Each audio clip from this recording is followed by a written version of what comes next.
What's up, YouTube? Welcome to my beautiful jungle, 1.5 acre jungle. So I allowed all the grass to grow. This was actually a clear field last year. I allowed all the grass to grow to allow the pollinators to build their colonies, because the first season that I planted out here, it was basically absolutely no flowering going on, no wild plants blooming at all, or at least within this field. So all the pollinators were attracted to the pine forest that you see there. Hundreds of acres of pine forest surrounding this 1.5 acre of clear land. So I decided to allow the grass to grow, and look what we have here, a bunch of flowers. The bees, big black bumblebees and regular honeybees, they're attracted to these yellow flowers. And if we just check out the view, you can see a bunch of them growing. So these have been attracting the pollinators, and I haven't had any issue with pollinators. Now I just need to get a bunch of stuff planted. I was going around the garden checking out, seeing what survived the winter. I haven't been out here since winter time, so it's been long overdue for me to come out here and check things out. First and foremost, I wanted to show this variety that's standing in the middle of nowhere. This is called red navel, or if you ever been to the stores and you saw the Cara orange variety, or Cara navel orange variety, that's what this is right here. It produces a pink to red flesh fruit, very sweet. So that's why I decided to buy the tree when I saw it in stores. I'm gonna just tear a little piece of this leaf and give it a smell. Very aromatic, but the fruit itself is definitely sweet. I recommend it. No flowers, no fruit, it seems, this year, but hopefully we have better luck next year. But that was a young tree when I bought it. It's probably only been in the ground about a year. I called and asked my uncle, because my uncle lives around here. My land is actually connected to their land. It's a large farm, basically. But I called and asked him. I was like, are my banana trees alive, et cetera, et cetera? And he was like, he's like, those grasses, they about 6 feet tall. I can't see nothing. He was like, they got snakes in there. I'm gonna have to put my boots on to go out there. Well, you don't need your boots, uncle, because I'm gonna come out here barefoot. And just to show you the pollinators, these are the black bees I was talking. I'm not exactly sure what they're called, but this is a specific species of bee that's out here in this area of my farm. And my garden, I have a farm and a garden. They're about 45 minutes apart. So there tend to be different species or variations of species in each one, different variations. This blackberry right here is called Ponca, or check down below in the description and I'll tell you the exact name or the other name, but I know it's called Ponca. But this one is supposed to be one of the sweetest blackberries out so far. I'll have that name in the description for y'all once I go look it up. But I have a bunch of plants growing right now. I'm not sure if it produced this year. I wouldn't be surprised if it did, but I wasn't out here for blackberry season. So you win some, you lose some. It's a little honeybee. There's a bunch of honeybees over here. I can show y'all that. Just wanted to show why you should basically let your plants flower. So there's a little guy, little butterfly looking thing. You can see a bee in this flower right here. I don't want to surprise him. There he is. And you can see a honeybee flew right by him. So they're sharing the flowers. Oops, happily. You can see a bunch of honeybees over here. Something I do want to do is I want to follow the honeybees to their nest, and I want to harvest some honey from the wild honeybee nest. But I'm not gonna strip the whole nest of its honey. I just want enough that I can use. Pretty sure they have a lot of honey, considering the amount of flowers that are out here. Right here is one of the plants that I asked my uncle about. I was like, are my banana trees, are my banana plants still alive? He was like, You're like, I don't see nothing. So they probably, they're probably gone. So I assumed that the cold wiped them out and they didn't come back for the rhizomes, but a few of them actually did come back. This variety right here is Pisang Ceylon, otherwise known as improved Mysore.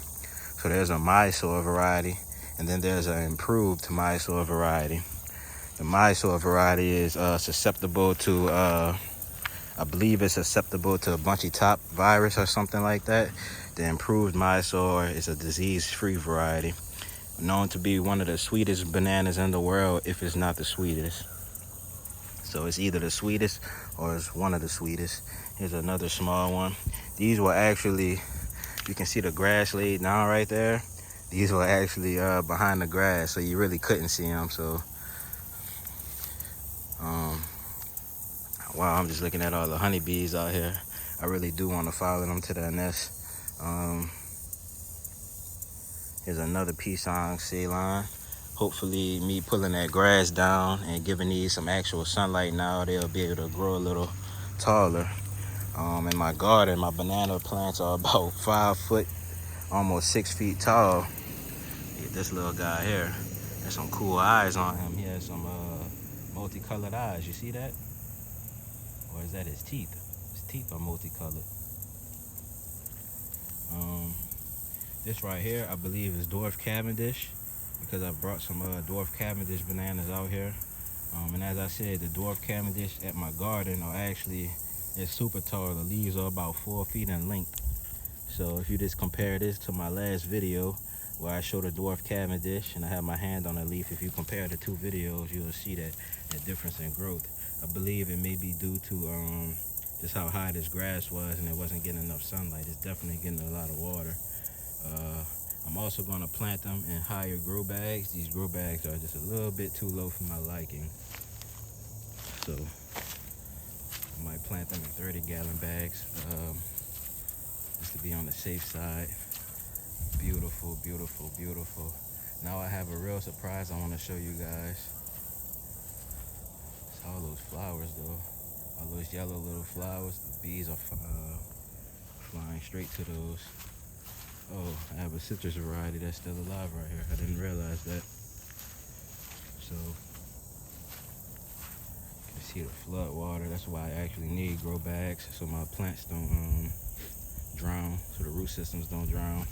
So checking the description down below, I'm going to list the names of these fig varieties. I'm not too sure which varieties these are as of yet. So I'm just gonna call them out as fig number 1, etc., etc. And then you can go down below in the description and you'll see fig number 1 hyphen, and then I'll have its actual name when I check my garden map and see what's planted where. Well, you can basically see figs are developing on this variety. This seems to be a late bloomer, and you'll see what I mean. So this is a later season variety of fig. Plenty of them on there. When I actually came out here today, I was like, man, those fig trees are huge. They weren't this big last year. So I'm quite elated. I'm quite excited to see the progress of these figs. Apparently somebody decided to come and use their weed eater and whatnot around my fig trees, and they destroyed my grow bags. So these weren't in ground, these were actually in grow bags. So I don't know if somebody had something out for me and they were trying to destroy my little garden patch right here. But hey, it survived, right? So this variety right here, not too sure what it is. I know it's a lemon variety, but as I said, somebody had it out for me. They came and destroyed my grow bags. Ooh, ants. They came and destroyed my grow bags, and obviously they couldn't destroy my citrus and my trees in general. These guys are survivors. And to show evidence that they are planted in grow bags, here's a larger fig right here. And you know, figs are survivors. You can cut these things all the way down to the ground height, and they'll pop right back up. So so that fig number 1 was back there. Fig number 1 is a late bloomer. Fig number 2 seems to be a late bloomer too, but a little bit earlier than, oh no, never mind. Whoa, fig number 2 has ripe fruits. I believe that's right. Let me try to, oh yeah, things, stuff has been eaten into that one. So I brought some insect netting out. I'm going to cover this fig tree, or the ripening fig trees with the netting to keep the birds off. I want to have a good fig harvest this year. Obviously, I have a high yield of figs, and it's still in the early stages of growth. These have only been in ground for about 1.5 to 2 years. So if we do a little, we just back up a little bit, we can actually get a great look at the size of fig number 2. Doing excellent, I tell you that. Absolutely excellent. Oh, there's another ripe fig. We're gonna go get a close-up of that one. I actually see a couple figs in there. So this is fig number 2.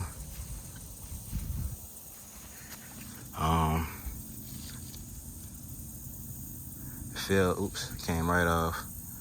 Not sure if it's ripe yet, but hey, it came off, so definitely feels, I was about to say it feels soft before I pulled it off, but something looks like birds, definitely. I can see claw marks or whatever. Oops. You can see claw marks on this fig here, if you look right there, so definitely bird action going on. Smells overripe. It's been sitting there for a while. So this is fig number 2 in my hand. It makes a smaller size fig. Seems to be about the full size that it reaches. Plenty of fruits on here. Here's a larger one. Let's see if this one is soft. Something definitely try to get this one too. Let's just give it got ants on there. So let's just give it a squeeze and see what that inside flesh looks like. Purple, it's a purple fleshed fig, purple skin. Smells overripe, so that one's been sitting for a while. So at least I have one good one in my hand, right? Looks like the whole fig might need to turn purple before it's ready, so this one might not be ready. Hope it doesn't tie my tongue. Looks like this variety has a closed eye, so hard to tell if it's ripe. I normally look for the eye to be open, and that gives me a good indication that the fruit is ripe. Oh, what in the world? This looks like a kumquat.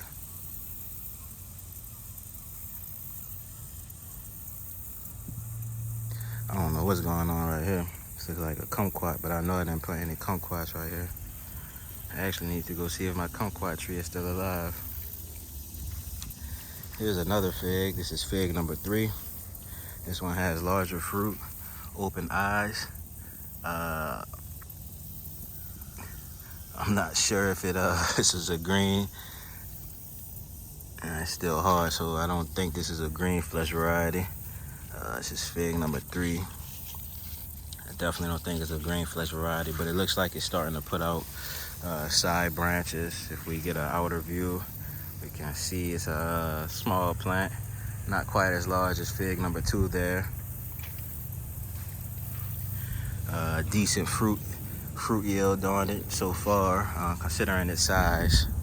If you're interested in fig plants, you can contact me. I have 2 varieties available as of now. I have LSU Purple and GE Neri. So this is fig number 4. Somebody decided to put a birdhouse. I don't know what's going on right now, man. Somebody decided to put a birdhouse next to my fig tree, so I'm gonna have to have a talk with the people around here about what's going on here, because why would you put a birdhouse next to figs? Feels like somebody got something out for me. Like I said, my land is connected to family land, but people around here just try to take things into their own hands and do what they believe they should be doing on your land. So it's a weird situation going on. I'm gonna have to have a talk with the people around here. I definitely didn't see that last time I was out here. Bunch of big figs on fig number 4. Fig number 4 is actually quite large. Let's get a Let's get an outside view of fig number 4. And we can actually see the trunk here. Trunks. There's a few trunks. It's a big trunk on fig number 4. Get an outside view of it. It's a bit bigger than fig number 2. Down there, it's a tad bit taller. The fruits are definitely much larger. You can see the water hanging down. It's because it's been raining a lot. A little drip of water there. This variety might have an open eye, might have a closed eye, not sure. If we just compare the fruit size, there's definitely a major difference in fruit size there. Man, there's a big fig in there. Whoa. So, ooh, stuff jumping on me. So as they get larger, there's a wasp eating into this one. So I'm sorry, wasp, but I need this one for an example here. Whoa, that one bust all the way open. So this is a huge fig. Fig number 4, that's huge. It smells overripe, but if we look at the fruit color, it looks like it has an amber type color. I'll throw that back at the root system. I can see one getting large over there. I'm gonna try to find another ripe one. Here we have some, I believe this is the Mayan sweet potato variety. Obviously, I didn't pull up all the sweet potatoes and they started regrowing, which is always a good thing, right? So here's the large one that I was looking at from the other side. It's starting to ripen up, obviously. This variety has an open eye. It feels soft. Not too sure if it's ready yet or not. Should I pick it? Should I not? Not sure. Looks like they develop a coloring, so no, I won't pick it yet. This one I believe should. Oh, dang, man. They keep bursting open. They well, it didn't burst open in my hand, but they're already burst open. Could be from birds trying to grab it. Thing came right apart. Ants. Okay, so yeah, guys, fig number 4, quite a large variety, high yielding, obviously. So this one has a lot of fruits on it. I believe I planted all of them within the same season. So this one is high yielding, at least 100 to a couple hundred fruits on here. Not going to spend too much time on it. Like I said, if you want fig plants, you can contact me. I can also do some air layering on these plants, and I can air layer and get y'all some cuttings of fig number 1, 2, 3, 4 at the appropriate times of the season. Just contact me and let me know. I have plants available, $15 plus shipping. This right here, I believe, is a ginger or a turmeric. I highly believe it's ginger though. Glad to see that's growing, so I'm gonna dig that up at the end of the season. So now we'll head out to the citrus trees.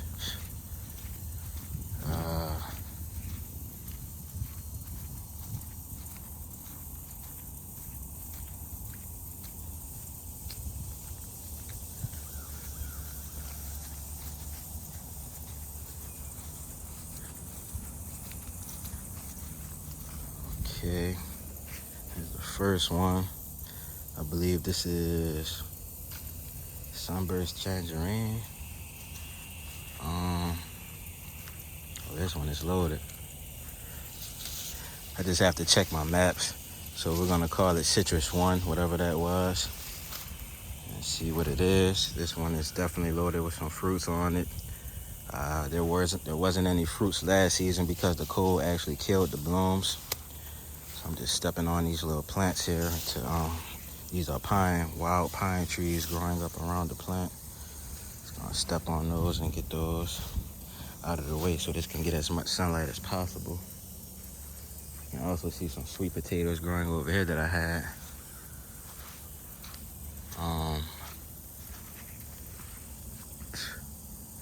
This right here is brown select Satsuma. So apparently no fruits this year. The first year that it did produce, man, this thing was absolutely loaded. The tree is getting tall. I remember it's brown select Satsuma because of the location it's in. No fruits on there. Okay. Man, is that watermelons growing?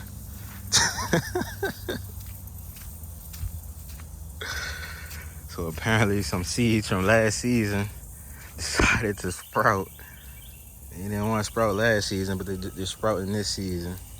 Not sure what variety this is, but that's quite exciting, I'd say. This was unexpected. I mean, I promise you, I didn't put them out here. I haven't planted anything out here. I'm wondering why it's sprouting now, though, because I don't see any watermelons. But I do have vines, and they're starting. I see male blooms.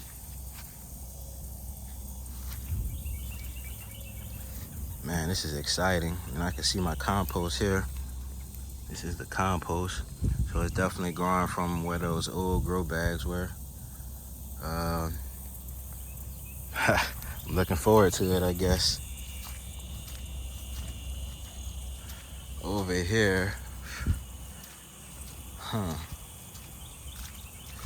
had blood orange. I had a few varieties. Let's see what this one is. I see one that's still alive. This, no tag. It only has the warning label, limited permit. Okay, so this is citrus number 2. I kind of recall what it is, but I don't remember the name. Oh, that's a big bee. So there's 3 species of bees out here. That's a big yellow bumblebee. Whew. Flying straight to me. And you can see when it lands in the flower actually falls over it. That thing is so heavy. Big bee. Wow. Excellent. And I can see some honeybees. So I wouldn't doubt that they're pollinating the watermelon flowers. Just need some female blooms to develop, right? Doesn't look like the blood orange survived or any of that other stuff. Oh well. I have to work on the citrus, obviously. Definitely gonna have to work on the citrus, but that's my little garden tour. I don't want to make this video too long, y'all. Super excited about that watermelon vine there. That's amazing. These fat little horses.